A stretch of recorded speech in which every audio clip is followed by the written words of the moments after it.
My life, before her, was painfully ordinary. Wake up, brush my teeth, drink bitter coffee, catch the bus, drown in work I didn't love, come back to an empty apartment. Days blurred into nights, nights into weeks, and somewhere along the way, I forgot what it felt like to be truly alive. I wasn't unhappy, but I wasn't living either. I was existing.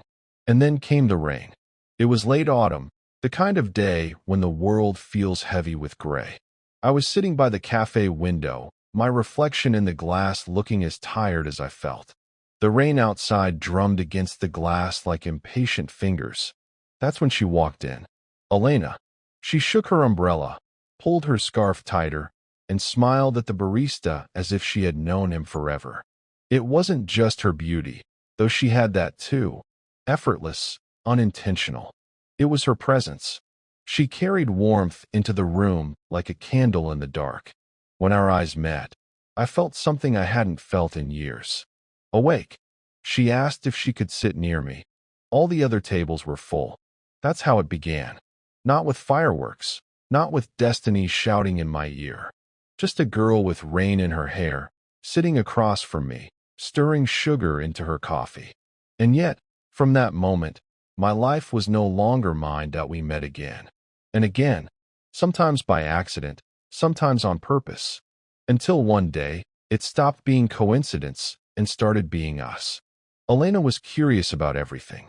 She could talk about old books, street cats, or the stars above us with the same spark in her eyes. She had this way of making the simplest moment feel infinite. I remember our first kiss. We were walking home under the city lights, our shadows stretching long on the pavement. She was laughing at something silly I had said, her breath fogging in the cold air. I stopped, turned to her, and kissed her mid-laugh. She froze for a second, then smiled against my lips. That smile, that night, it became mine forever. With her, every detail mattered. The way she always stole the blanket, the way she whispered when she read, the way she hummed old songs while washing dishes. We argued, too, about dishes, about my stubbornness, about her forgetting to eat breakfast. But even our fights felt alive, like fire instead of emptiness. We traveled, not far, but far enough. A weekend by the sea, a road trip to the mountains. She always took pictures of me, never of herself. "So I'll remember your face when we're old," she said. How cruel that life never gave us that chance. It started small. Fatigue, bruises that wouldn't fade, headaches she brushed off as stress. I begged her to see a doctor. She resisted. She didn't want to know. But ignorance doesn't stop the storm. The diagnosis was like a knife. Cancer. Aggressive. Relentless. I laughed when the doctor told us. I laughed because it made no sense. Elena was too full of life to be dying. But the doctor didn't laugh. His eyes told me everything I didn't want to hear. Our world shifted overnight. Hospitals became our second home, schedules filled with treatments, appointments, test results.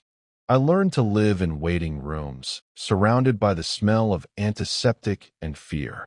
She cut her hair before it could fall out. I watched her in front of the mirror, scissors trembling in her hand. Tears rolled down her cheeks as strands fell like feathers to the floor.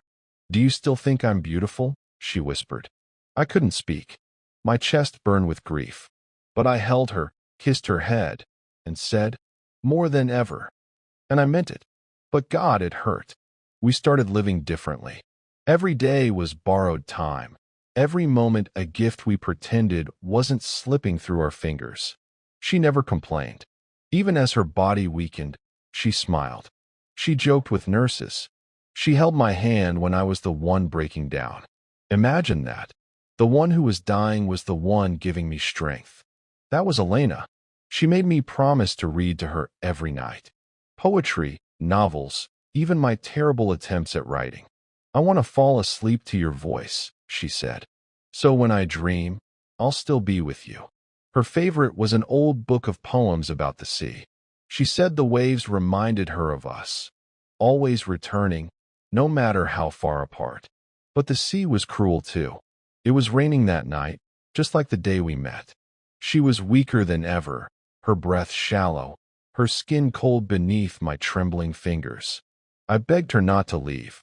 I begged God, the universe, anyone listening, to take me instead. She looked at me with those storm-breaking eyes one last time. "Promise me," she whispered, her voice fading. "Promise me you'll live. Promise me you'll tell our story." And then silence. A silence that still haunts me. Do you know what grief does? It doesn't just hurt. It empties. The world lost its color. Music turned to noise, laughter to knives. I carried her scarf everywhere, because it still smelled like her. I slept on her side of the bed just to feel closer. People told me time heals. They lied. Time doesn't heal. It only teaches you how to hide the wound. Every October, when the rain comes, I feel her. Every cup of coffee tastes like that first day.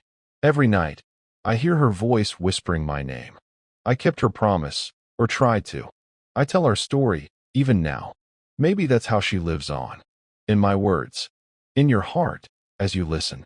But live? Truly live? I don't know if I've managed that. I survive. That's all. If you've made it this far, thank you. You've listened to the whispers of a broken soul. Elena was my salvation. Elena was my curse.